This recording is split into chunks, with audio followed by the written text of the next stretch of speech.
Hello, everybody. Will Byington here, back with another episode of My Three Things. It's my brand new podcast, started to hopefully share my three favorite things or a guest and turn you on to hopefully your new favorite thing. It could be what we're watching, what we're reading, what we're listening to, what we're investing in, whatever we're interested in. My Three Things hopefully turns you on to your new favorite thing. Each week, I'm interviewing a celebrity, musician, rock star, athlete, actor, actress, influencer, just about anybody I can find or my own. They'll turn you on to your new favorite thing. Thanks so much for tuning in. Available where all podcasts are found: Spotify, Stitcher, Apple Podcasts, etc. You can also find it on YouTube if you're watching there. Please click the little subscribe button down below. Please share this with your friends. I'm trying to get the word out. Would love to hear what everybody thinks. Also, share with us your favorite three things right now. What you're watching, listening to, reading, whatever it is that's rocking your world that could spread a little joy to someone else, share it. Hashtag My3Things Podcast. Share it with us, and maybe even we'll feature you on a future episode of My Three Things. Thanks again so much for tuning in. Here we go. Episode 7 starts now. This week on My Three Things, I'm thrilled to introduce you to another one of my favorite singer-songwriters and lead singers of one of my favorite bands. Formed in 1993, Sister Hazel defined the 90s, 2000s, and till today with their hits like All For You, Champagne High, Change Your Mind, Mandolin Moon, and so many more. I'm thrilled to have join me today the one and only Ken Block. Ken Block. What is going on, my friend? Diving in with my old friend Will Byington. How are you, buddy? Oh man, I'm doing great. It's so great to see your face this January. You know, I'm wearing my TRB shirt. I missed being on the boat. It was a glitch in the matrix, right? Something's not right. You know what? When the rock boat doesn't sail. The rock boat. We'll dive into that. But man, it's so good to see you. Thanks for being a part of My Three Things. The whole idea is because there's so many glitches in the matrix lately. The idea is we're trying to spread some joy. We're trying to turn people on to one, two, or three things that hopefully are getting you through these days, and hopefully they get everybody else through. That's the whole idea that started this podcast.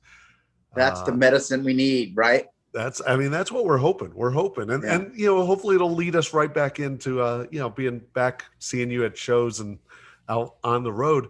Now, the first thing before we get into your three things, which I can't wait to hear, this Friday night, Sister Hazel, sisterhazel.com, a live stream.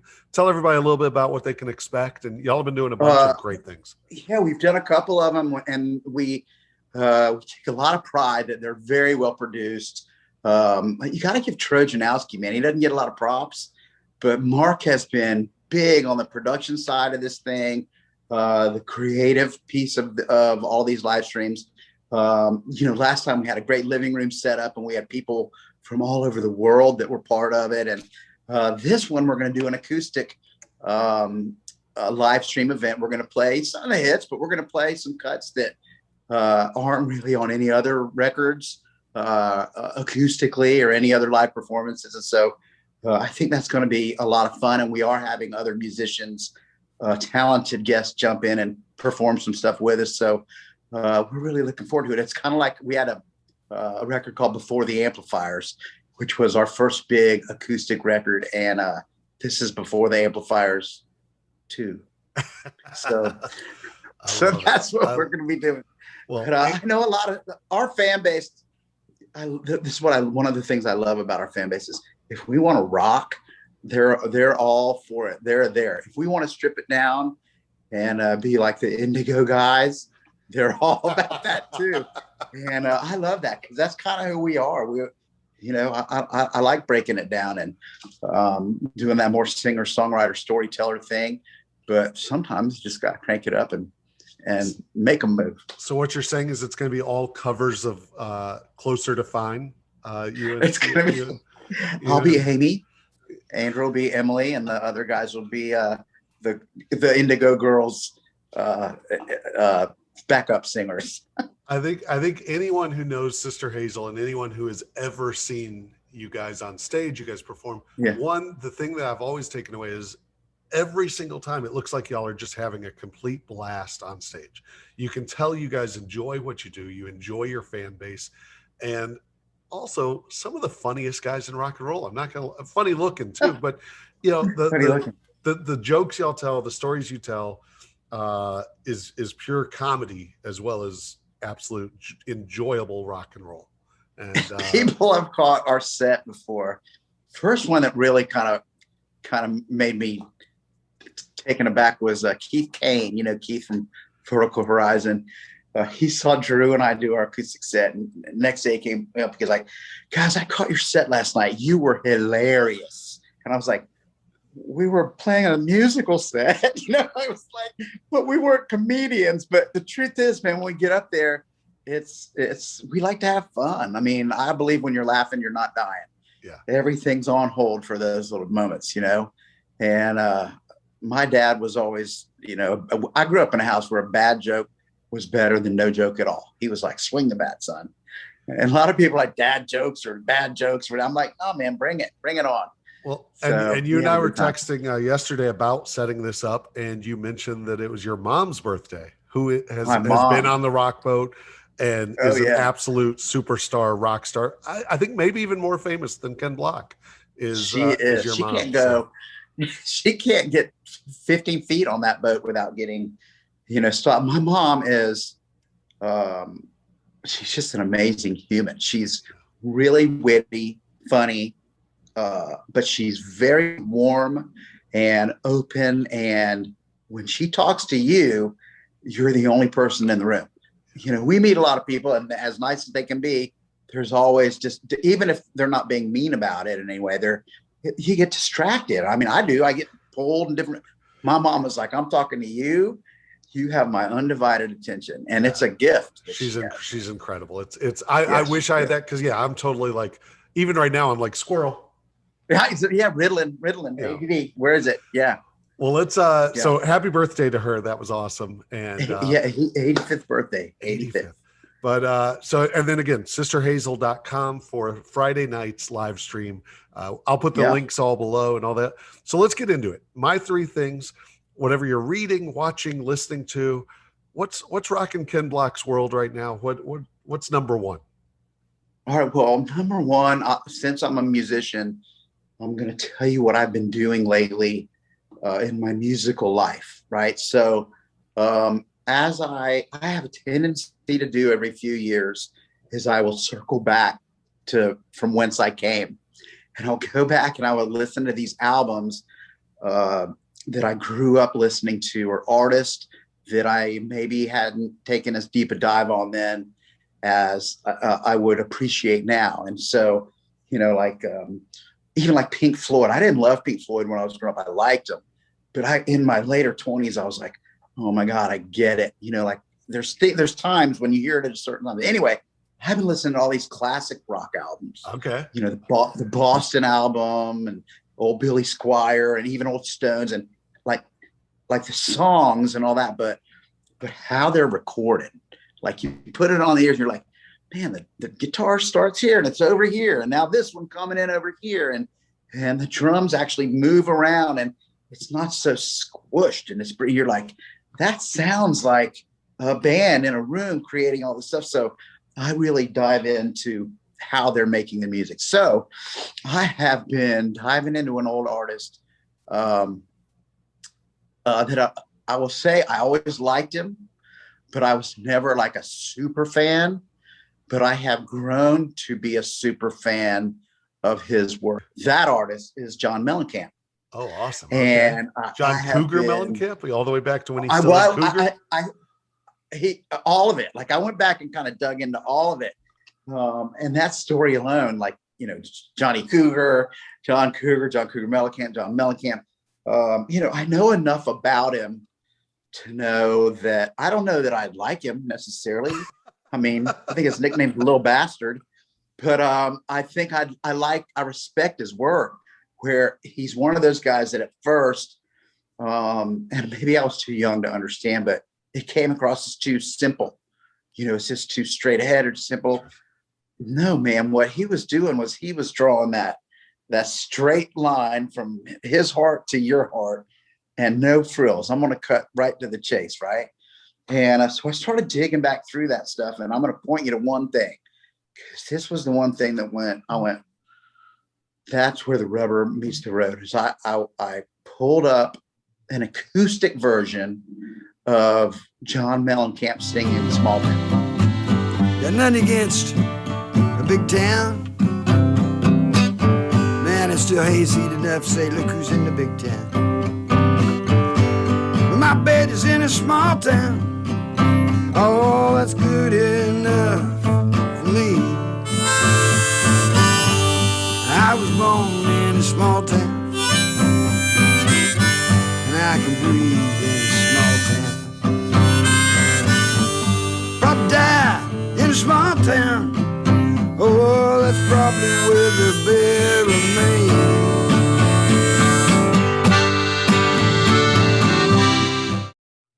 Okay. Now, when I heard that song forever, everyone kind of likes that song, because everyone kind of, I was born in a small town, whether you were or you weren't, everybody was. Everyone felt like they were when they heard that song, right? Well, it always felt a little lazy to me, because they kept coming around. Come on, Small, you're just a little lazy. But now I get it. He's driving home, the depth of that connection, of how much he is that town and that kind of life. But the way he sings it on this acoustic version just sounds like a guy maybe rolled out of bed, kind of like me right here. He's got a lot of hair, kind of doing that. He's got a microphone and maybe a couple other people, and he just goes to sing it, and there's no effects on his voice, totally dry, and you hear the story of it a lot more real. It's a lot more authentic.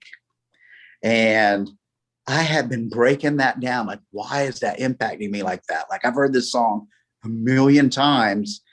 What is it about it? And there's something about it's the bones, and I think by making it a bigger song like it was, it turned it. That's how you got a hit, right? But to me, the greatness of that song is in its simplicity, and the story is just authentic, right? And I love his voice. There's no effects. He just kind of right on there. He's got that old, I was born in a small town, taught to feed Jesus in a small town, that stuff. And and there was a line I always thought was, got nothing against a big town. I always thought he said, still hates it enough to say you look who's in the big town. But he's saying still hayseed, like an old redneck. Still hayseed enough to say who's in the big town. Really? That little change to me made it so much cooler. I thought it was. Right? I thought it was still hate. Yeah, still hates it enough to say look who's in the big town. But he's going still hayseed enough.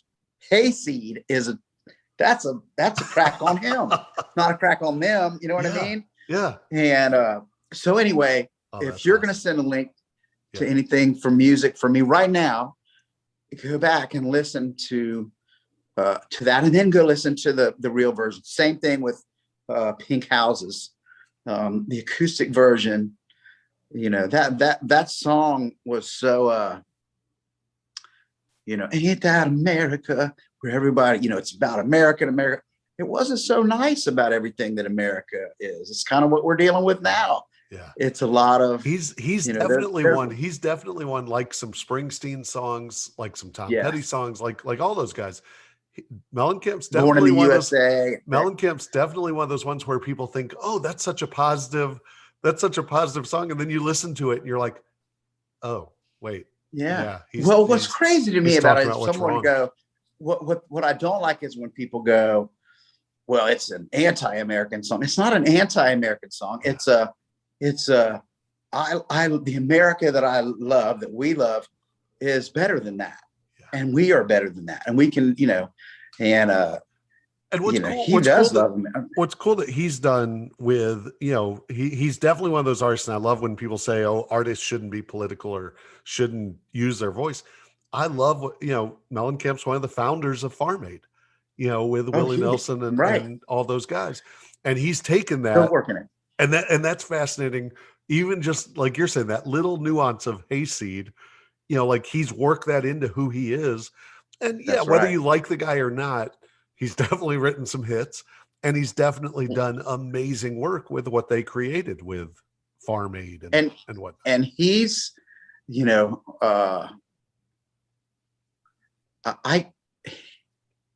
what you see is what you get. Like he doesn't pretend to be anybody. He's not. And sometimes that's probably unpleasant. I've heard rumors around him. I think we've all heard rumors. Yeah. Yeah. That's so awesome. I think it's probably unpleasant. And he probably acknowledged that too. John, nothing but respect, but I see, what I see in me, I see in you. We all have our stuff. But awesome. I've been looking a little bit too as we get a little bit older as artists as to what can keep light in your boat. And he's become a prolific artist, painter. And I do not have that gift.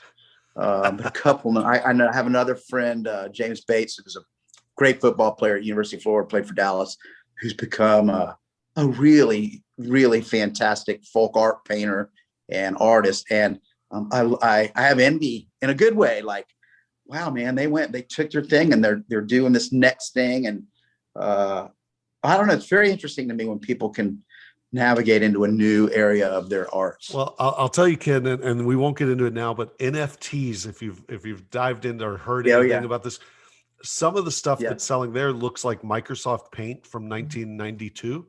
Right. So maybe you could be an artist. Just throw some stuff, throw an egg against the wall, and I bet you could sell it for like thousands of dollars.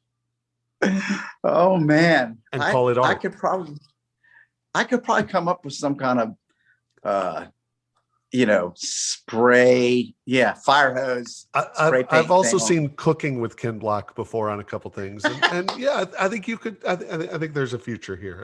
Pull it off, right? Well, to be honest, I also think I should just, for past rock voters watching this, I'm just going to NFT mint a picture of the puppet show from 2009 or whatever it was, and I think we'll make millions.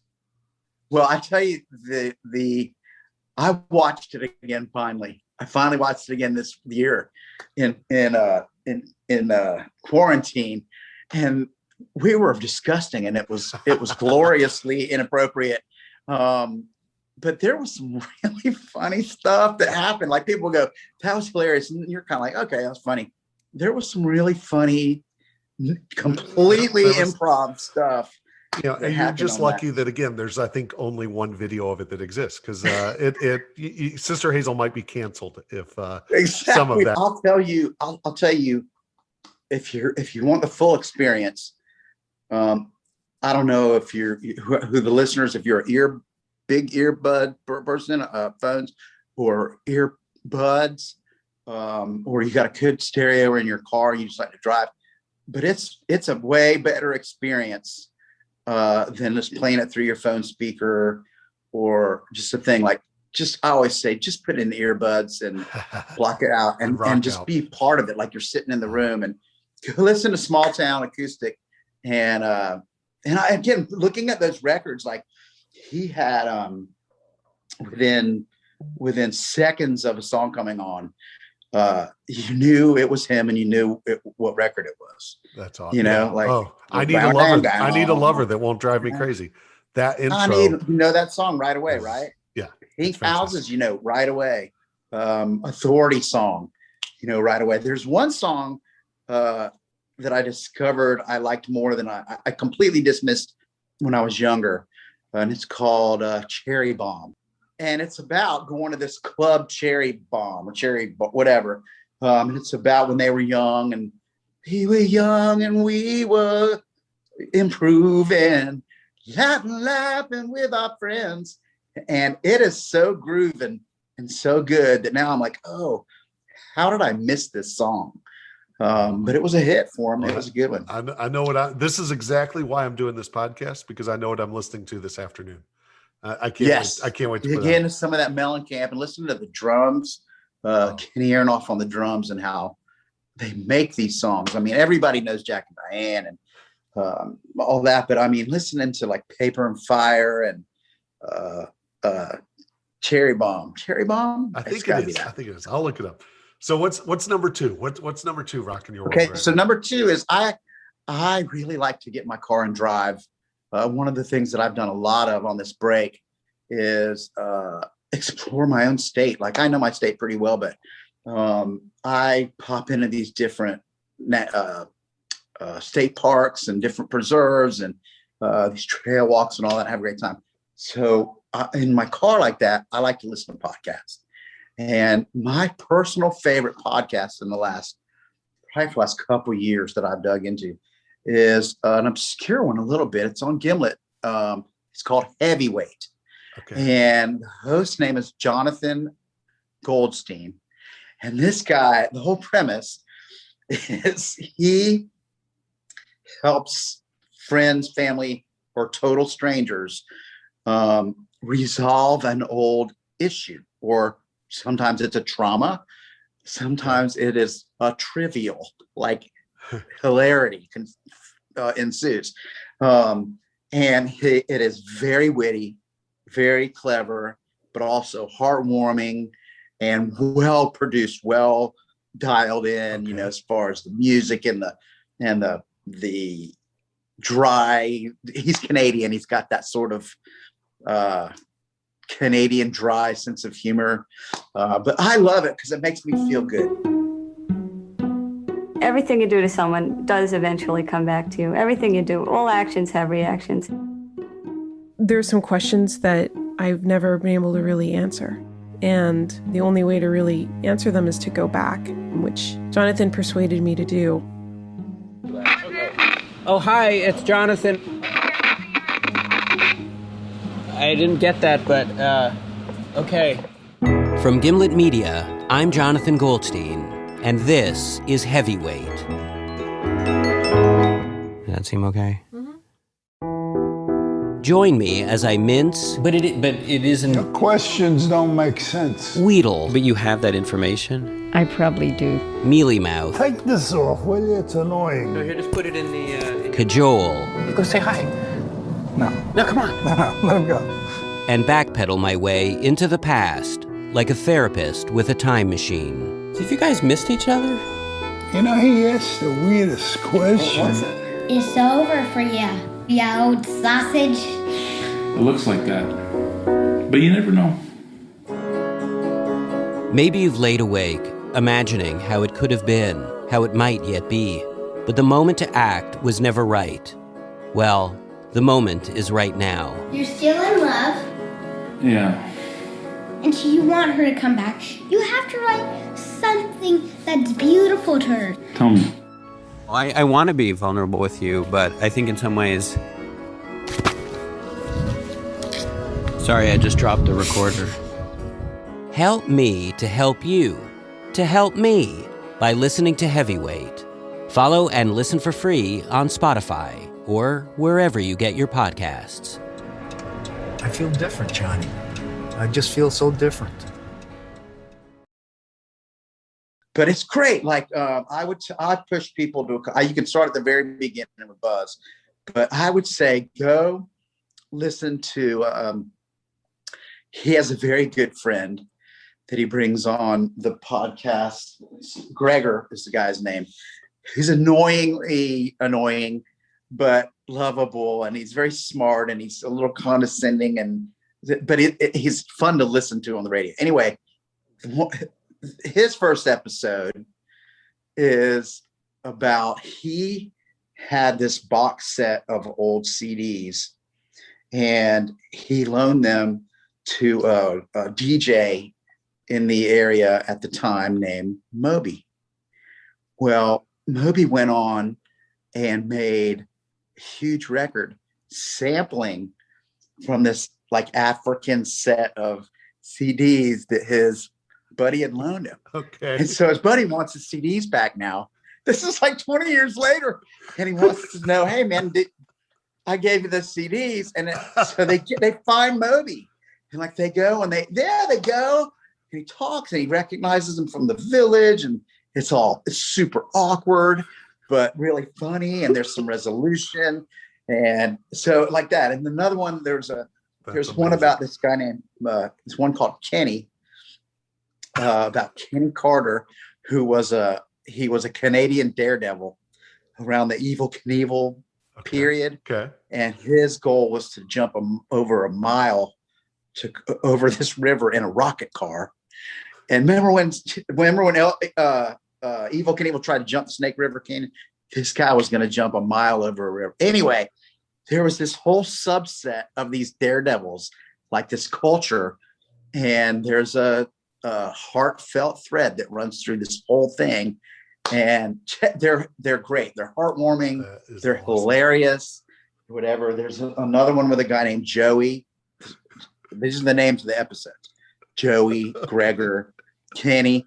But Joey is like this super awkward, socially awkward guy who like rollerblades and has a weird mustache. Anyway, he gets thrown out of his favorite pizza parlor that he goes to every day because of a mistake. There was a misunderstanding, and I don't want to give up too much, but it's just brilliant the way they work through these problems. And how long is each episode? Not that long, 30 minutes, maybe. Okay. Sometimes so 40, it's very minutes. Digestible. Awesome. Maybe I'm gonna say 40 minutes, but they're all a little bit different. And like I said, some of them are super trivial, and others are like, my dad and his best friend of 70 years stopped talking because of a comment made, and how can we get them talking again? And they're beautiful. It's just so well written. So, if you're in the car, you're driving around, you want to put on something. There's no news drama. There's no one got killed or no, you know what I mean? It's like, they're digestible stories with real people and really grudges over non-returned CDs. I like it. Exactly. And that gets resolved. I've been meaning to talk to you. I loaned you $20 back in 2004. And that's really why I didn't hear loan. I thought that was a, hey, you're great. Just here's $20. All right. That's man. Phenomenal. Heavyweight. Check it out. Jonathan Goldstein. And number 3. What's number 3 in Ken Block's world right number now? 3 for me, I read 2 things at once usually. Okay. Right. I read something nonfiction and something fiction. Okay. My nonfiction is this book called The Obstacle is the Way. And it's about stoicism, stoic wisdom. Marcus Aurelius, Seneca, George Washington, all these guys. I don't agree with all of it. Right. But I like a lot of it. And it talks a lot about things that you can control versus what you can't control. Okay. And, and if there's a problem, problems are usually an opportunity for something else to come of it, or to capitalize on something. It was really some cool stuff. Let me see if I have anything here. It is in our life, our first job is this: to divide and distinguish things into 2 categories: externals, which I cannot control, but the choices I make with regard to them that I do control. Where will I find the good? Where will I find the bad in me and in my choices? That's kind of how it is, right? Yeah. So it's serenity prayer. It's praying straight to accept the things I cannot change, courage to accept the things I can, and the wisdom to know the difference.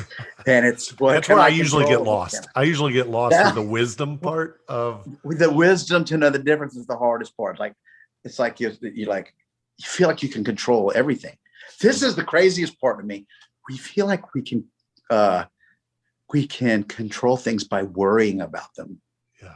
Like our worry is somehow going to impact whether or not. This is my biggest guilty focus power, is that my worry, if I don't worry about it, means I don't care and it's not going to work out. If I do worry too much, it doesn't affect it anyway. You know what I mean? Yeah. How much of all the things in life, how much do we stress about and cry about and get so frustrated about that we can't change? I mean, exactly right. There's every day there's stuff where you're just like, oh yeah, man. And you lose sleep over it, and you can't change it at all. Yeah.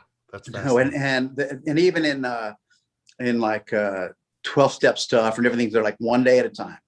That's great. If everything's going good, one day at a time.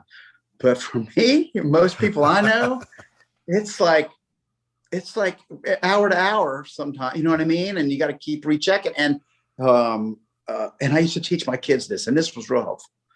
By teaching them, I mean, I was teaching me through teaching them, but it was no matter how bad things are going right now, and we're having a terrible day, we can start our day over at any time.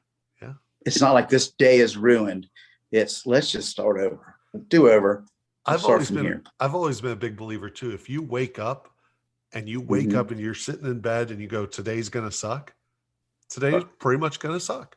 Like you just wrote the script. If you wake up going, you know, oh man, you know, and you're 100% right. Go take a shower, go for a walk, and change the script. Change your mind. Yeah, change your mind. Yeah. You got to look at. I've heard a good band sang that once. I think I heard change your mind. Yeah. I will never claim that is easy, man, but it's necessary. Whatever it takes to kind of get out of things. I do want to say I do want to give a shout out to a couple of mutual friends. One is Allison Hammer's book. Yes. What a great writer she has grown into be. It's amazing, and isn't it? Book, and you know, for a guy like me who's known her since she was a kid, and for her to put together something so powerful, insightful. This was a tough ride for me, being, you know, it's a family navigating cancer diagnosis, but man, was it good. And I'm so proud of her. Yeah. So if anyone wants to check this out. And so you and me and us, phenomenal. I see you are special because a book coming out in, I think, 2 weeks, you have in your hand. I got also an early copy. So it comes out in April. Yes. Her second book, I actually have it too. But I got the pre-copy. And what I'll say is, this thing's kind of got it all, bro.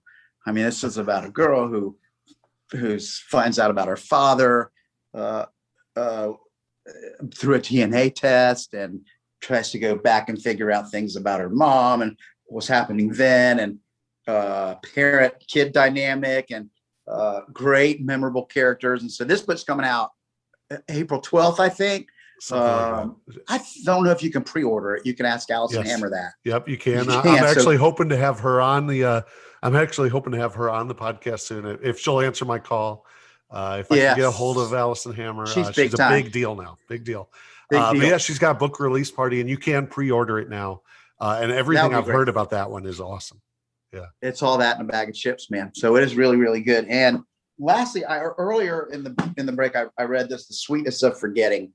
And this is Kristen Hormel's book, and she's written a bunch of really, really popular big books. Okay. She's been a friend of mine and of the band for a long time. And, you know, my dad and mom's parents were both refugees from Russia as Jewish families that were rushed out of there, got out of there in hay wagons, stuffed under hay, and the pogroms were going on, all that. And my dad was a little bit older. He was in his mid-40s when I was born. He's a World War II veteran. And so he actually liberated concentration camps over there. Oh, and this story is a real insight to some of the stuff that was going on over there at that time, and some real character and some real depth and color to a story that we hear through war movies that are, you know what I mean? Yeah. She has a beautiful voice. This is an amazing book. Right. Amazing book. So there you go. I got to throw a couple of other things. Can I just throw a couple of things at you, Will? Of you know course, me, man. Dude. I said, this is giving me life, and hopefully everybody who listens, watches it. This is exactly what I love, is seeing guys like you. I said this to Brett Sabrigan last week. I said it to Kevin Griffin when I had him on. I love seeing guys like you get excited about things. Okay, and, well, here we go. So bring it. All right, ready?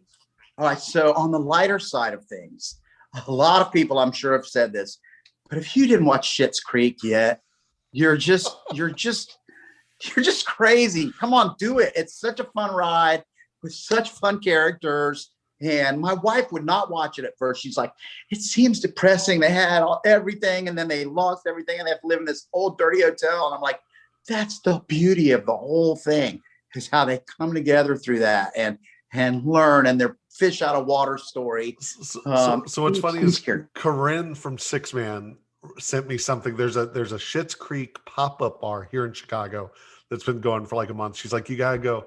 I admitted to her, and you're like the third person on this podcast alone in 6 episodes who has said Schitt's Creek. I'm guilty. I haven't started it yet. It's great. I've got to do it.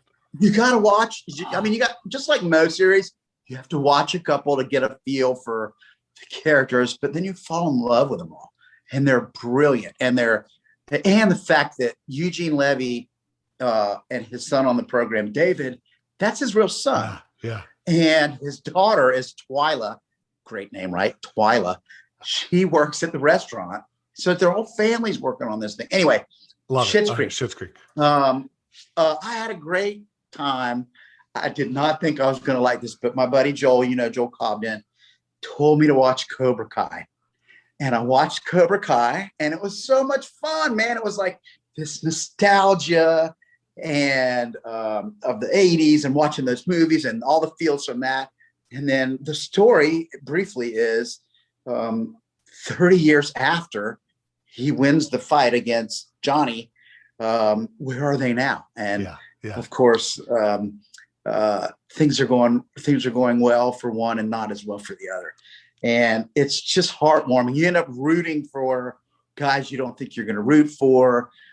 It's just a lot of fun. And what's fun is unlike some shows that don't acknowledge where they're from, they dive in 100%. And they own it. And it's amazing how they do that, because like you said, you at first you're like, oh, there's Mr. Miyagi again. Yeah, there's Mr. Miyagi. Yeah. You're Miyagi. like, yes. 100%, man. And the acting is like it's a little cheesy. But yeah, it's fun. There are times when I have shaken my head and gone, oh man, that is so cheesy. And then I'm like cheering for the same thing, but it's the ride. And think about this, about how one incident in your life changes everything. And then to see how it comes back. Anyway, I had a great time. Have you devoured have you watched all the seasons? I mean, are you caught up? Yeah. It's so good. Yeah. It is so good. So I thought that was good. All right. So I watched, I have always been impacted by the civil rights struggles in our country and in any country, quite frankly. Yeah. I saw Roots when I was a kid live on TV with my parents, and it affected me profoundly. Anyway, there's a great movie called One Night in Miami, and it's basically got it's got Sam Cooke, Malcolm X, Muhammad Ali. Yes, this is new. The new movie. Muhammad Ali and James Brown, Jim Brown, the running back. And what it means to be Black in the mid-'60s, and what do you do with your power? How do you use your power to make things better? Or do you use sugar? Do you use fire? You know what I mean? Yeah. And they were real conversations that these guys had to have. And I think it's a fictional account of a factual conversation. Yeah. Yeah. And I really thought it was just great. And I for someone who respects law enforcement as much as I do, and the things that they go through, I also have a profound, I think heroes are people that overcome things. Yeah. And nothing in our existence besides people overcoming injuries or illness or whatever is overcoming poverty or overcoming racial issues. So there's also a lady named Fannie Lou Hamer. Okay. Just Google her. So just tell you to do.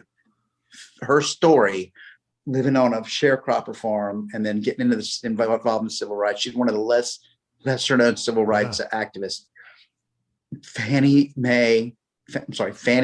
Lou Hamer. Okay.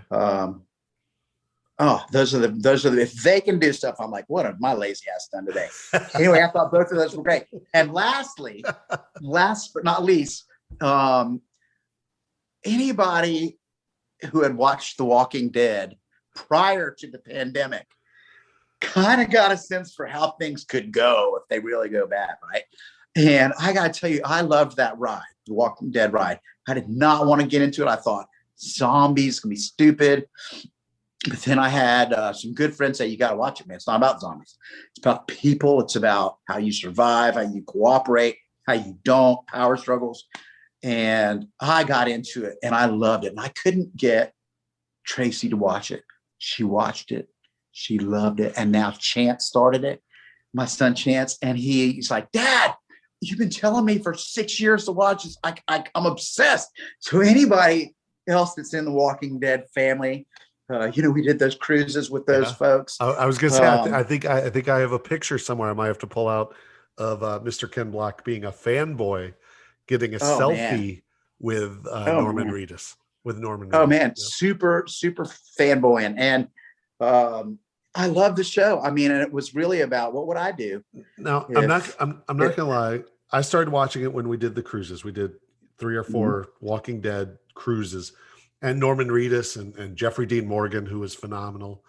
I got hooked. It also kind of scared me, and this was pre-pandemic, because I started to realize, oh crap, I'm going to be one of the first to die though. I have glasses. all they're going to have to do is knock my glasses off my face. I'm not that fast of a runner because I hurt my knee in high school. I've got torn cartilage in my knee, and it kind of bummed me out. I'm not going to lie, because the zombie apocalypse, I'm going to be one of the first to go. No, man, I think you'd find a way. You would find a way to use sunlight to blind the hordes as they're coming, and the angle. You would figure it out, man. That is the beautiful thing. Now, are you hooked? So the show's on like 10 seasons now or something crazy? It's on 10 seasons now, yeah. And there's all the spinoffs. What do you think of the spinoffs? Well, I didn't like Fear the Walking Dead as much, which is basically it occurred on the West Coast. Well, you're an East Coast guy. You're a Florida, Georgia guy. That was part of it for me. Is like, I run these woods that look like they're in the woods. I'm like, that looks like where we used to build bonfires, and we would ransack that old abandoned house, stash your bottles back in, you know what I mean? So that was part of it for me, it felt like home. But Tracy loved Fear the Walking Dead. She thought that was fantastic. Okay. There have been a couple other little spinoffs that I haven't seen yet, but I don't know, man. If you haven't seen it, it's not a zombie movie. It's a movie series. It's about much more than that. And I love that my son's watching now. We watched Lost together when it came out. I loved that show. God, I love that show. So Lost and then Game of Thrones is my other. I loved Game of Thrones. Like, I felt like some people didn't, but I felt like every episode was a movie. Yeah. I mean, just the costume as an artist, like, I'm looking at what they shot and I'm thinking, how did they do that? I mean, how did they capture every bit of that? And there are no guns. My wife says she didn't like it as much because it was like clank, clank, clank, clank, clank, clank, clank. She said there's too much clanking. You'd rather hear bullets flying, maybe. Yeah, but I love that. Anyway, Chance is in the middle of Walking Dead now, so we're. That's awesome. Has Negan come in yet? Is he far enough in for Negan? He's in season 3. Oh no, the governor. No, the governor. The governor. All right. Yeah. No, it's the governor. And I'll admit, like I said, I have not kept up with the recent seasons. For it gets a little reasons. Less. Yeah. But I agree 1,000%. And Lost was the same way. Even Game of Thrones, it is all of life. And this is what we've talked about for the last, this whole podcast. All of life is how you deal with situations you're presented with and how you deal with other people. And that's right. You really do have to rely on other people for good and bad. Even people that don't look like you or believe like you. Yeah. You need each other, man. We need each other. Yeah. And no, it's who's your favorite character, real quick? Let's go with that. Who's your favorite? Say on The Walking Dead? Yeah, let's go with that. Well, Man, that's such a tough question. Tyrone, the guy in the prison came and he had a sister. I really loved him. I liked Dale until they ripped Dale's guts out. Sorry, I don't want any spoilers. Spoilers, Ken. Spoiler. No, I'm joking. Sorry. Actually, my favorite character in the whole series was Herschel, the old guy that had the farm and was trying to come to grips with what it was really happening. He had his daughters he was trying to protect. He was trying to stay sober.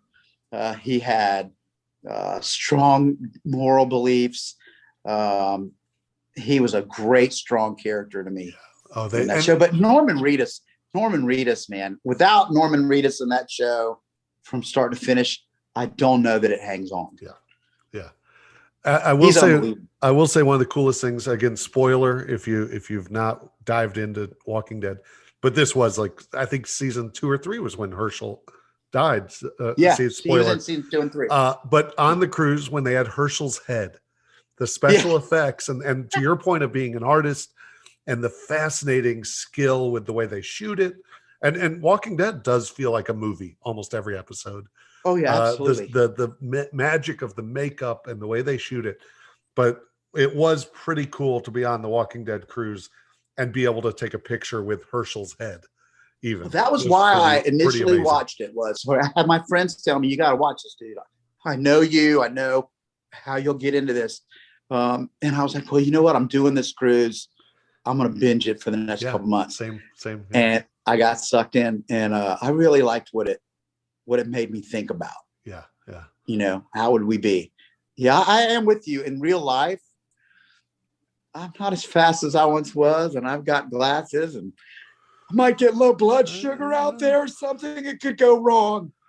Yeah, I mean, no, it's. I'm not gonna lie, like that guy caught. I haven't done anything about it because then, you know, I've jokingly before COVID, I always said I had my cruise baby from the 18 cruises I did a year. Because you know, I mean, soft serve ice cream. It's there. It's meant to be eaten. Dude, it is. And now I've got my COVID baby from the past year of quarantine. That, I'm sadly, with you, man. I got to figure out the way to get away from the zombie apocalypse. But like I said, man, we need your music. We need y'all's voice. Sister Hazel has helped so many people I know get through this also with what y'all do and what y'all bring to the world. So really appreciate you saying that, Will. It's man. Both of us, we've come a long way in 20-something years, haven't we? It's so the first time I think I saw y'all was 1997, I think, Tuscaloosa, Alabama. Roll Tide. Yeah. And again, we don't want people to cry. We could talk about again our basketball teams both being home after a rough March Madness. I just read a quote in this book from not Saban, but another coach. And he was like, I don't coach and preach SEC championships or national championships. I preach, what are you going to do on this play? What are you going to do on this play? I doubt that was Nick Saban, because that dude, he wins 9 national championships or whatever it is he's won. It's 18, I feel like, at this point, just him. Unbelievable. Literally, I love the interviews after, like, he's won the national championship and he's still sitting there going, I just can't believe that play. And, he's like thinking about it. And then they're like, well, how are you going to celebrate? And he's like, well, tomorrow I'm back in the office. It's January. I'm back. We got to get ready for next year. That's right. It's fascinating to have that focus. But no, that's what is this play? I love it. Well, Ken Block, thank you so much, my friend. Anything for you, my man. Dude, I would hang the moon for you, Will Byington. only if it's the mandolin moon. Only the mandolin moon. I would hang the mandolin moon for you. Love it, my friend. Well, love you, brother. Hang in there. Tell the family hello, and we'll see you soon. We're looking forward to Friday night, sisterhazel.com, the live stream that y'all are doing. So get your tickets now. It's going to be a lot of fun, and then we're at Busch Gardens the next day, Tampa, Florida. And y'all are doing some shows coming up, right? So you got that. You got summer. Summer's going to be a little. We're getting some safe. Yeah, I mean, obviously the protocols are in place, but we're doing, like, Busch Gardens is obviously a big outdoor thing. They have state amusement park rules in place, but we're doing some acoustic shows. Awesome. Where we we'll cut the venue and, down 60% and spread everybody out. And everybody's been good. Well, we need it. SisterHazel.com. Hey, I think even a masked show is better than no show at all. That's for sure. And if we wore masks, we get more people all the time. I was going to say some more people, except for Jet and Ryan Newell. Those guys are good looking. Yeah, they'd be okay. Me and Drew and Troj and Dave. Yeah. Not happening. My friend, tell the family hello. Thank you. You got it. Love you, Will. All right. See ya. Take care, man. Bye. Ken Block from Sister Hazel. Can't wait till they're back on the road and performing all over the country or on the Rockboat this fall. Also, be sure to check out, again, SisterHazel.com. They've got their live stream happening, and you can get your tickets now. SisterHazel.com for that. As mentioned, I'll put, again, links to everything Ken mentioned below. Hopefully it turns you on to your new favorite thing. Thanks again for tuning in to another episode of My Three Things, each and every week on everywhere podcasts can be found, YouTube, as well as Facebook. Please share it. Also, please share your favorite things. Maybe it's something you've learned about through these episodes, or it's something you wish everyone else would know about. Hashtag My3ThingsPodcast. Hashtag My3ThingsPodcast. That's where you can find it. Please share it and spread the word. I'll be doing a couple promotions, in fact, coming up to get the word out. Thanks again for tuning in. I'm Will Byington, out of here for another week. Thanks.